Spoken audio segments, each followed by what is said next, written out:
Warning, this show contains adult language, so viewer and listener discretion is advised. Welcome to another edition of Up and In It. I'm your host, Adrian Babashoff, and if you're new here, welcome as well. And if you're wondering what the show's about, it's entirely dedicated to improving quality of life for both people and planet through liberation and independence, moving you from surviving to thriving and living life on your own terms. Today's episode 222, and I wanted to talk about life changes and sacrifices for the hustler. There's a lot that I would do different. There's a lot of... The background noise, by the way, is my F-350. It's my work commute. So that's this is my mobile studio. So I have to do my shows whenever I can. So pardon me for the background noise. But that's what the life of a hustler. A hustler's got to do what he's got to do, or her. And we got to try to figure these things out. So I've learned a lot. I've been hustling pretty much almost my entire life. Even when I was working for somebody, I used to ask the clients, before I was done, I didn't even own the company, but before I would leave, I would always ask the clients, "Are you happy? Is there anything that you see needs to be done? We cleaned everything up." But they're like, "Thank you so much." I got a lot of referrals that way to my boss when I was younger, and they were like, "Hey, this guy's really good." I want to give him some kudos. So. Yeah, hustling even beyond whether you own your own business or not. So no matter what you're doing, I'm coming from a standpoint today where even if you are working a 9-to-5 job, I think that it's important to think about these things, about hustling, because you kind of are. Like when you get home, you're working a 9-to-5 job, whether you're driving an hour's drive round trip, 2 hours sometimes. A lot of this stuff can get pretty crazy. So let's talk on the standpoint today of what we can do to get that, to make life easier, whether you own your own business or you're working for somebody else. And the very first one that comes to mind is clearing the desk. And I learned this from a lot of wealthy people. And what they do, but clearing the desk means that every day you get home, and it's this philosophy of it. It's not just your mail, but I like using the mail example here, is instead of grabbing your mail and just putting it on a pile and going through it at the weekend, clear the desk every single day. Go through all the mail, sort out what's junk, sort out what's not, at least glance at it, take note. I actually get in practice of this, like I have to pay the medical for my kids and stuff like that. So this letter will come in. As soon as I get that letter, I just go ahead and pay it. I got everything automated pretty much, where all I have to do is enter my information. It takes me like 3 minutes to do. Bam, it's done, instead of having a bunch of phone calls to do every single day. Now I understand there are some people who have a lot of stuff going on, and that's kind of like what I do, and you're just like, that's one more thing. But it's one more thing when it all stacks up. So phone calls, I like to make all my phone calls the same day. I get back to everybody the exact same day, either with a text, email, or I call. If I can't speak to them, I at least message them and tell them, hey, this is I don't have time today, but I will contact you first thing tomorrow morning when it's a good time, and at least we made some sort of contact. And I think in this world, as far as being a hustler, again, whether you're 9-to-5 or you own your own business, you want to be known as that type of person that gets back. I think that's a really powerful thing, to own your word, and the more you do that, the more trustworthy you become. Next on my notes here, I've got using timers and alarms. I've got several alarms. I have timers too. Let's talk about that one. I have people who, not very many, but I talk to people, over the phone, and they'll go on for like an hour and a half. So I'll literally sometimes set my timer like, look, I'm not going to listen to your speaking engagement for a full hour. I'll give you a half hour, and once that half hour's up, then I just, I say, hey, I got to go, which I really do. I'm not lying. I've got to go and get back to work. So even if it is at 9 o'clock at night, I'm editing shows like this one here, or building something on my website. There's always something to do. So instead of allotting that time, I guess, I like to just give it a timer, give it an alarm, almost like a timeout timer, right? When you were a little kid. But it helps too, like by walking. I'll set, I try to get cardio in the hustle. I try to do this at least five days a week. In the morning, I get up extra early, and I like to give myself about 30 minutes. Well, sometimes I'm all over the place. I have schedules to keep, so to make it fun too, instead of just walking around where I live, I'll park at a certain place, and I know that I've got 30 minutes. So what I'll do is I'll set my timer for 15 minutes. As soon as I start walking away from my vehicle down this nature trail or something, or park or the beach or wherever I go, as soon as the alarm hits, I know that when I come back, it's just my exact 30 minutes. I know that I'm going to be on time for my appointments, and everything's just grand. So yeah, really utilizing timers for business, for everything. And alarms, if you can't remember, in the hustle, it's like things start stacking up. Set yourself alarms every day. I set mine up. Let me give you guys one tip that I do. My alarm usually goes off about 5 o'clock in the morning. Sometimes I get up before that, but if there's a bad night where I was working really late or I just didn't really sleep well, I've got a secondary alarm set for 6 a.m. I do it I like to give myself an hour, because if I had a really bad night, I don't want to just get another 30 minutes. But I'll have a 6 a.m., then I'll have a 6:30, and that's absolutely my latest. That's like get out of bed, grab your shit, and go. So, yeah, setting alarms really, really helps, especially when you're very forgetful. Let's cut out. I have a lot of tips. I just can't fit them all in this 15 minutes that we got up for this show here. So I'm trying to give you some of my best, but damn, it's hard to decide which ones are best ones, which ones aren't. But this next one's very important. Cutting out unnecessary tasks. I spoke about this before, where just having a dog, right? I love my dog to death, but I'd have to walk her in the morning, walk her in the evening, 30 minutes in the morning, 30 minutes in the evening. That's an hour of my day. By the time I'd pet her and love her, that's another, I don't know, pretty much when I'm home. But she needed time. And that wasn't an unnecessary task. I just wanted to bring up the point that you look at that half hour, that's an hour per day, just walking. And you add that up all week, 7 days a week, that's like 7 hours, right? We can literally say, safe to say, it's beyond 8 hours. That's a full day's work every week. A full day, 8 hours. That's a lot of time. So go out there and find out things that are unnecessary. Like I said, a lot of phone calls that I talk to. If it's the weekend, that's fine. Let's talk for an hour, 2 hours, 3 hours, whatever. But try to find all the loose ends, all the loose fat, the things that are taking up your time. Because when you're in a hustle, and guys, if you're really looking to get out of where you're in and where you're at and into something you want, but you're like middle age, especially us people, and you got a family to run and everything, you're working your ass off, man. And it takes a lot. It takes a lot. I don't even know if a lot of people are even willing to do what I do. I know it's definitely not for everybody. This is some hard ass shit. But you know what? I'm so driven to get out of where I'm at that I see the light at the end of the tunnel, and I'm addicted. I gotta get out. That's why I do as much as I do. And that's what comes to my next note here is getting less sleep.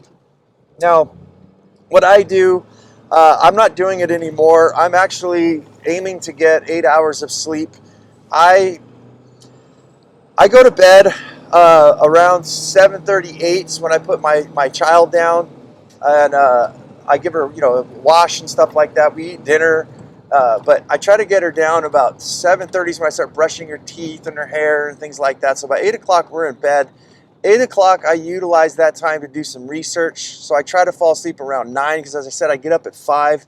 So that's 8 hours. Sometimes it goes into 10 o'clock, so I'm going into 7, but I used to work until I just got tired, like around 11. I think I set an alarm again, utilizing my phone, for like 12 midnight. It was like, if you do not stop working by 12 midnight, if you didn't get what you got done, just stop what you're doing and get to bed. And then I'd get up at like 4:30, 5 o'clock in the morning. But you do that for a few weeks straight, it feels like you got pneumonia. But if you're not getting enough sleep, and you do want to kind of try those on different days, I would recommend that you guys try like vitamin B12, 1,000 milligrams. Keep up your supplements. I take 5,000 milligrams of vitamin C every day, reishi mushrooms, turmeric, all kinds of different things. A multivitamin 3 times a day. Because if you're not getting that rest, your immune system's going to get down, and especially what we got going on right now, you don't want to be getting sick, getting COVID or even just pneumonia and stuff like that. So it's not definitely, I don't recommend it to anybody. It really, really sucks. But damn, can you get a lot done. So I'll kind of go on it for a while, like a few days maybe, and then I just go off and I go back to 8 hours of sleep. I used to, my weekends, that's when I would sleep in. For those of you who are a true hustler, not a fake hustler, you guys probably know that it's impossible to sleep in. Once you get up early, you're programmed like a fucking robot. Kind of sucks, You see other people like sleep until noon. You're like, what the fuck? Are you shitting me? Till noon? You know, I haven't done that in I don't know how many decades, but yeah, you got to make sure you get your sleep. And you know, I want to just run off one I don't have on here. Make sure you get time away. That's what's happening to me right now. Is that I need to recharge my batteries. I'm doing good. I think I'm doing fantastic, but I want to do great. And what's happening is I'm experiencing burnout. I'm still excited about what I'm doing. Don't get me wrong, but I'm getting tired, and my imagination and my creativities, it's going. But I notice when I get away, when I take a break for like 2-3 weeks, you know, you come back just full-blown charged. You're like, your creativity's like Mike Tyson, right? Like Bruce Lee. You're just kicking. So I thought I would share that one in there. So running a household for a hustler. I know a lot of us single parents, it's probably what if you're in that arena, man, it is difficult. So I try, again, timers, alarms. As I said, it's 7 a.m. or 7 p.m. when I shut my advertising off for one of my businesses. That's the time when I know it's time to gear down and brush my daughter's hair and her teeth and get everything all ready for bed. So I kind of stack functions with that timer. But yeah, there's food prepping is like, I think, super important. We want to stay healthy. And one of the things I recommend is trying to automate your life. We talk a lot about that on the show here, is using something as a instant, like a pressure cooker, an Instapot, whatever you want to call it, an air fryer. There's a lot of stuff where you can bag up like one-pot meals and stuff like that. Make simple meals. I make like bean cheese burritos or like teriyaki chicken and rice. I'll cook a whole bunch. Chicken's not that great to do. You don't want it leaving more than like 2-3 days. But one trick that I do is I'll get my chicken, I'll marinate it, and I'll make like some jasmine rice or something, and then that's it. Just rice with some chicken on top. I drizzle some teriyaki sauce, and what I do is I cook a little bit. I leave the rest in the marinade, which makes it even better. So what I'll do is I'll cook it. We'll have something else the second night, but the third night we'll have teriyaki chicken again, you know, with some broccoli, whatever, and some salad and stuff like that. So really, meal prepping and stuff like that, I think, is one of the biggest ones that I get. Doing laundry and cleaning house, stuff like that's not too bad. But again, I don't live in a house. I live in a tiny house, aka travel trailer. So literally, I can sweep my floor in like 5 minutes. You know, we're living in like 200 square feet. It's about 250, I think. Very small. But yeah, try to simplify and try to get things in order that way. And I do my menus like a week in advance. Like I've got a whole thing of menu here. Like we're going to have, on this Friday, for instance, we're going to have cheeseburgers and French fries. You know, not the healthiest, but instead of taking my kids out to McDonald's or something like that, at least it's some grass-fed beef, you know. And I do have some non-GMO, at least I think they are. I can't remember. Potatoes. Shame on me. That's pretty, non-GMO is bad. We're going to talk about food in another episode as far as the GMOs, toxicity, and stuff like that. But yeah, I've got everything all planned on a menu. And it's kind of nice because I give my kids the option too. Do you guys want to have teriyaki chicken, or do you guys want to have, I don't know, roasted vegetables, you know, or chicken soup, or, you know, whatever have you. We can switch things around for that week. It really helps out for when you're going grocery shopping too. Find out what the menu is, go grocery shopping, get all the stuff for that. That way you're not wasting food, and keep inventory. I mean, God, there's so much here for the hustler for stuff. But we're going to run out of time if I don't move forward. So let's move forward. What I would do differently. That's the last part of it. What I would do differently is a heck of a lot of different things, man. I think that you would need... So I'm talking like my life is full-blown hustle. I am starting a new podcast called the Resilient Living Podcast. We're going to do a non-potty mouth. I want to open it as a business, and I think that my swear words have completely fucked everything up with this show because we're not getting much attention. So I'm starting that podcast. That's going to be its own YouTube channel as well. I run my own construction company. I'm in the midst of writing a book for biodegradable container gardening. I'm running my growing a lot of my own food and trying to monetize that as well. Trying to make some courses and like teach people about how to grow their own food. So I'm all over. That's just a few. I'm learning to build websites. I've got a blog and stuff like that for my construction business. I got to post on TikTok, Instagram, Facebook, and all. I've got a Facebook group for the immediate area I am. So I'm trying to get people where I could do live daily, what do you call that? Programs where people will come and pay me, say, $100 a person. You'll learn everything on how to container gardening and workshops, basically. So I'm all over the place. So what happens is that when you come home, even though I got meal prepping and I got my fucking alarms and everything, it's just so much that you organize your life, like your sock drawers, stuff like that, and your utensils, like cooking and all that kind of stuff there, spices, and what happens is you start going through things, and then you take one day off and you let things kind of go astray, and next thing I know, I got paperwork stacking up. I've got what I did organize, like my clothes and stuff like that. It ends up just being, just put them in a fucking box and just grab as you go.